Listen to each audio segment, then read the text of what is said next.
kelimpahan rahmatnya kita semua bisa berkumpul di tempat ini dan diberi kesempatan untuk presentasi di waktu ini.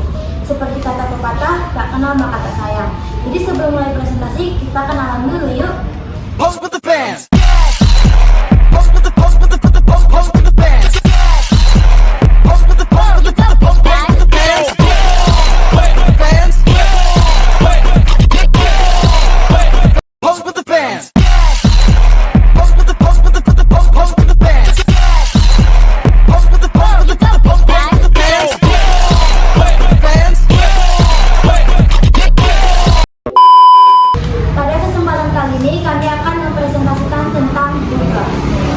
Secara bahasa, buga adalah bentuk jamak dari kata bagi yang berarti orang yang berbuat baik, melampaui batas atau menyamakan diri. Kata balik berasal dari kata bala yang berarti pemberontakan dan orang yang tergolong dan memiliki dosa yang besar dan keselamatannya tidak terjamin di dunia dan akhirat.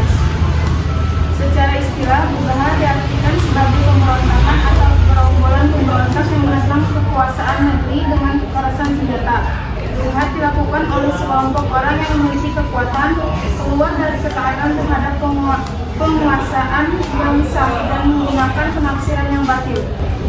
Syarat-syarat suatu kelompok disebut buga. Dalam konteks hukum Islam merujuk pada sekelompok orang yang memberontak atau melawan pemimpin yang sah. Berikut adalah beberapa syarat yang biasanya terkait dengan buga. Pemberontakan terhadap pemimpin. Kelompok ini menentang pemimpin yang sah, baik secara langsung atau tidak langsung. Kepemimpinan yang jelas, ada seorang pemimpin atau tokoh yang mengarahkan tindakan kelompok tersebut. Tujuan yang jelas. Kelompok ini memiliki tujuan tertentu yang ingin dicapai melalui pemberontakan. Tindakan terorganisir. Tindakan pemberontakan dilakukan secara terorganisir, bukan sekadar aksi individual atau acak. Pelanggaran hukum syariah. Tindakan yang dilakukan biasanya melanggar hukum syariah atau norma yang berlaku dalam masyarakat. Dalam konteks ini, buga dianggap sebagai tindakan yang serius dan memiliki konsekuensi hukum dalam pandangan Islam. Kewajiban pemimpin terhadap buga dalam konteks Islam mencakup beberapa hal, antara lain: 1. Dialog dan penyelesaian damai. Pemimpin seharusnya berusaha untuk mengadakan dialog dengan buga untuk mencari solusi damai, menghindari konflik yang lebih besar. 2. Menjaga keadilan. Pemimpin wajib memastikan bahwa keadilan ditegakkan sehingga alasan buga dapat dipahami dan ditangani secara adil. 3. Pendidikan dan penyuluhan. Meningkatkan pemahaman masyarakat tentang nilai-nilai agama dan kepemimpinan yang baik agar dapat mencegah pemberontakan. 4. Pengawasan terhadap keadilan sosial. Memastikan bahwa hak-hak semua rakyat terpenuhi sehingga mengurangi konflik pemberontakan. 5. Pengetahuan terhadap ancaman. Jika dialog dan usaha damai gagal, negara dan masyarakat dari ancaman buga dengan cara yang tidak melarang prinsip-prinsip keadilan. Berikut adalah beberapa syarat mengurangi buga. 1. Kekuasaan yang sah. 2. Adanya bukti pemberontakan. 3. Upaya penyelesaian damai. 4. Keadilan dalam perang. 5. Tidak menghancurkan sumber daya publik.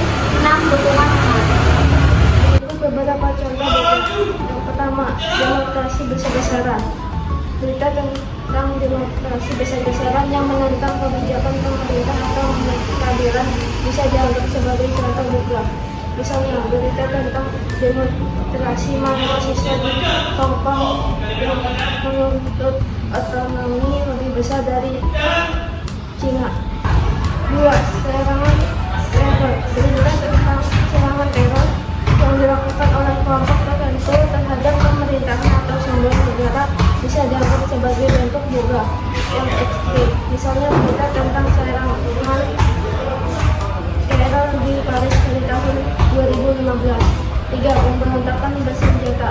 Berita tentang pemberontakan bersenjata yang dilakukan oleh kelompok tertentu untuk membunuhkan pemerintahan bisa dianggap sebagai bentuk buga yang paling ekstrim. Misalnya, berita tentang perang saudara di Syria. Hikmah larangan buga adalah untuk menjaga stabilitas negara, perekonomian, dan perdamaian masyarakat. Bugot juga dapat memperburuk citra Islam di mata dunia, karena bugot adalah tindakan yang dilarang dalam Islam, dan ulama sepakat bahwa dalil larangnya adalah surat Al-Hujurat ayat 9. Ulama mazhab Sunni dan Syiah berpendapat bahwa bughat adalah tindak melarang yang diancam dengan hukuman mati.